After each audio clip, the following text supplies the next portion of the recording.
Hello and welcome to my patch notes rundown for the 20th of September. This week's update introduces some of the best changes I've ever seen roll in with a patch notes. We have Irons and Mains PVMing together, Solo Solak, 1000% enraged titles, and Zamorak bad luck mitigation changes. Without further ado, let's get right into it. Removed combat restrictions for Iron accounts interacting with main accounts. I thought I'd die fighting side by side with a Normal account. What about side by side with a friend?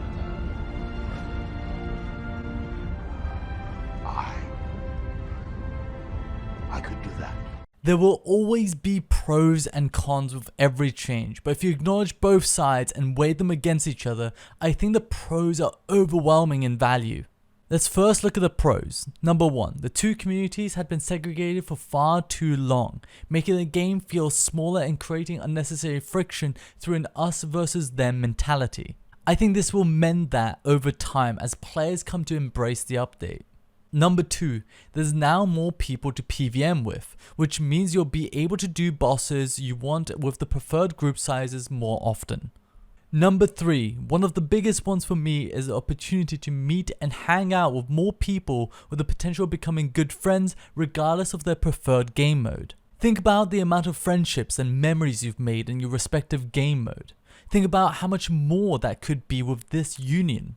Number 4, you'll be able to find PVMers more suited to your gear, skill, and playstyle. Whether you're a god tier PVMer or a new player, you'll feel less like you're carrying or being carried. Now, moving on to the cons. Number 1, the biggest downside to this change would be the accessibility of boosting services. Now, let's not misunderstand, boosting has always been available to Ironmen.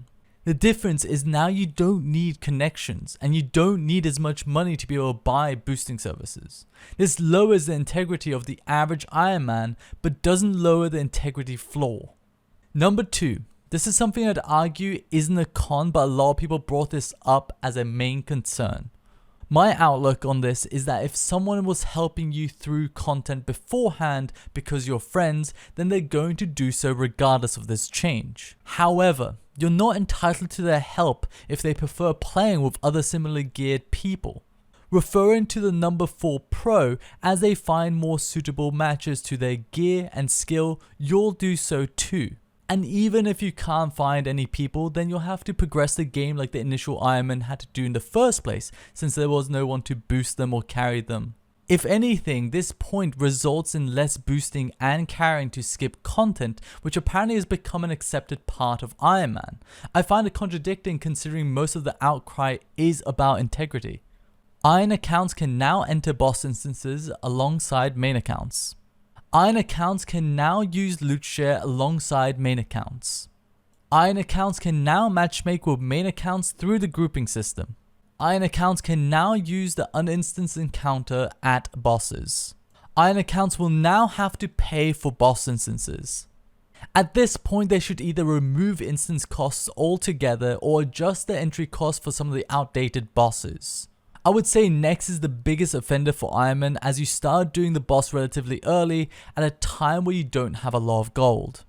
Solak will now scale down to solo using the same values per player as other group sizes. I think it's great to scale down old bosses to solo when they are hard to find a group for, on the condition that grouping the boss is always better, which it definitely is in this case. If players deal damage to his cap life points during phase 2, the damage will now continue to deplete Solak's purple bar instead of scaling down. Retime the projectiles to be consistent with Raksha and Zamorak. This means that the auto attacks will hit you at the same timing regardless of range.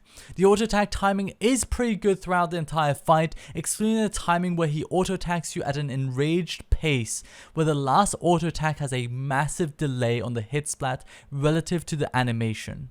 Bad luck mitigation can now only be accumulated if you're doing kills at 100% enrage or higher. Bad luck mitigation modifier now increases at different rates depending on the enrage of your kill.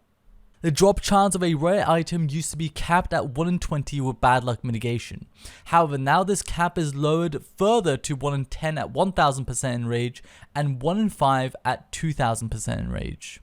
I think changing the drop rate of uniques through bad luck mitigation was a really good decision, since players spend more time building bad luck mitigation at certain rages compared to farming the enrage to cash in on that bad luck mitigation. In contrast, if they change the base drop rates, 50% enrage would still be way too good compared to high enrages, which would be a shame since players wouldn't be incentivized to experience phase 7. Shadow Fox provided me with a spreadsheet showcasing the gold per hour changes, giving us a clear comparison.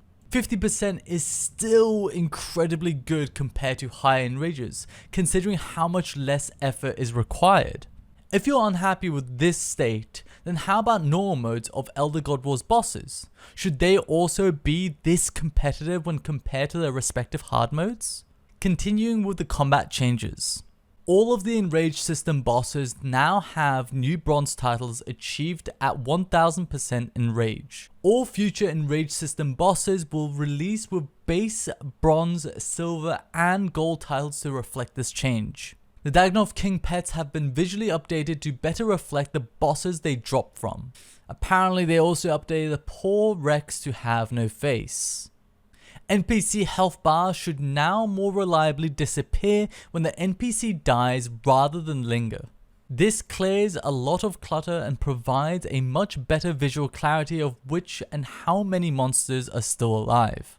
Fixed an issue where Arc Glacor's silver and gold Iceborne titles wouldn't broadcast when earned. Some of the default gameplay settings have been updated for new players to offer an improved experience.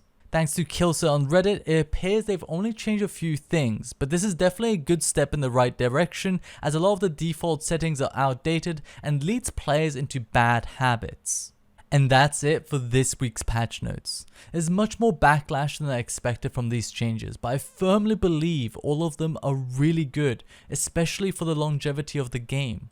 I personally can't wait to PvM with old friends again that moved on to Iron Man. It'll be fun to hang out and have fun with them. Anyways, that's it from me. Thank you for watching and take care.